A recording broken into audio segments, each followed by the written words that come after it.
Owen Press. Welcome back po muli sa aking channel. Kung first time po ninyong manood, don't forget to click like and subscribe. Magandang gabi po sa inyong lahat. Magandang umaga, magandang hapon. Saan man po kayo naroroon, ang inyong lingkod. Ito po muli si Owen Press. At dahil po sa napakarami nating request at mga DM ninyo sa lahat po ng True Blooded Noranians at isang taon na nga po mula nang lumisan sa ating piling ang ating minamahal na national artist, superstar Nora Honor. Tayo naman po ay tumutugon. Request po ng marami sa inyo. Bagamat hindi na po tayo ganun karami sa katulad po ng dati natin. Talaga naman pong napakaraming nanonood sa inyong lingkod.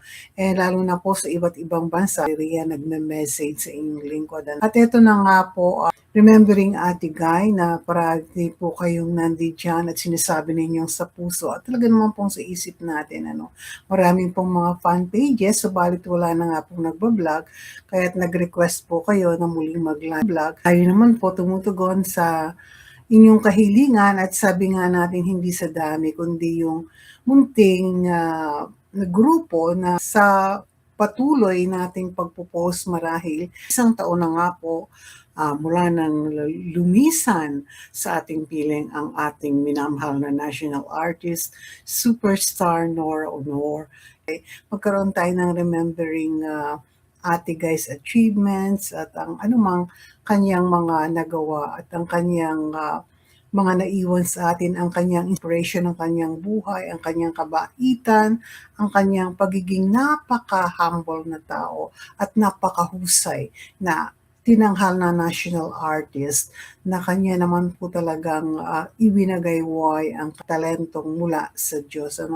At ito na nga po yung inyong kahilingan na gamat wala na po ang ating national artist, ang ating respeto at pagmamahal ay nandoon.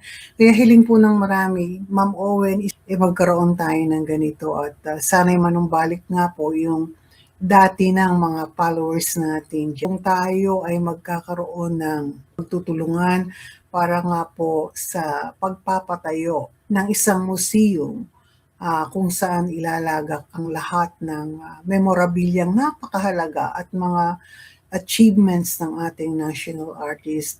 At tunay naman po na hindi na malilimutan bilang haligin na ng industriyang pelikulang Pilipino. Bilang mang-aawit, nagsimula siya at gumawa ng mga pelikula, ang hindi matatawarang kahusayan ng ating nag-iisang minahal na national artist. Bukod po sa talaga namang napakaraming mga kwento ng kabutihan sa likod ng kamera na talagang ang kaniyang kababaan ng loob at pagkamatulungin ay hinangaan ng marami. At higit sa lahat, tayo ay nagbabalik sa ganito pag remembering our national artist, our very own superstar Miss Nora Honor. Huwag po natin kalimutan ang kanyang mga achievements, ang kanyang mga ika nga natin ang mga naka-inspire na character o attitude ng nag-iisang superstar na tumimo sa ating puso at naging inspirasyon natin. At higit po sa lahat, eto nga, ang Nora Honor Enterprise na nag-aalok sa atin ng mga produktong makatutulong at makatutugon para maipagpatayo ng isang museum ang ating national artist at nag-iisang superstar, Miss Nora Honor. Yan lamang po muna tayo ngayon at mag-iwan po kayo ng komento kung ano pa ang nais ninyong italakay natin sa ating vlog at pipilitin po ng inyong lingkod na araw-araw. Ito nga po.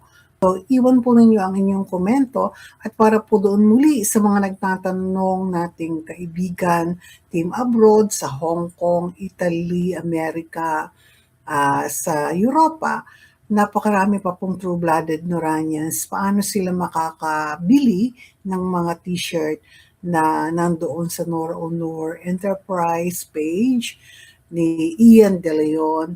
Ay sana magkaroon nga daw po ng online selling na maaaring maka-avail ang mga nasa abroad o iba't ibang panig ng mundo na mga Noranians. At bilang tulong na rin upang magkaroon po ng katuparan at mapabilis ang pagpapatayo ng museo o ang museum ng nag-iisang superstar national artist, Miss Nora. Paano nga po makakabili daw sana atong mga nasa abroad through online? Kung available po ba ito, Mr. Ian De Leon, tinatanong po ng marami.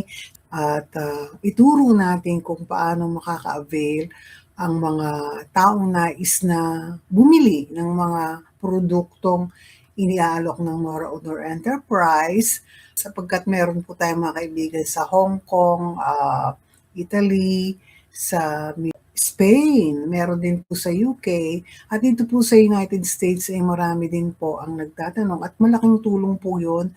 So yan lamang po ngayong gabi and hopefully bukas tayo ay everyday makapag-vlog. Ito po ay kahilingan ninyo lalo na ng mga team abroad na isang taon na nga po mula nang lumisan sa ating piling ang ating minamahal na national artist, superstar Nora Honor. Patuloy nating alalahanin bagamat nasa puso't isip natin siya, remembering our national artist, Miss Nora Honor. Yan lamang po, magandang hapong muli, magandang umaga, magandang gabi, saan man kayo naroon, lalo na po sa magtitimrepe o manonood nito.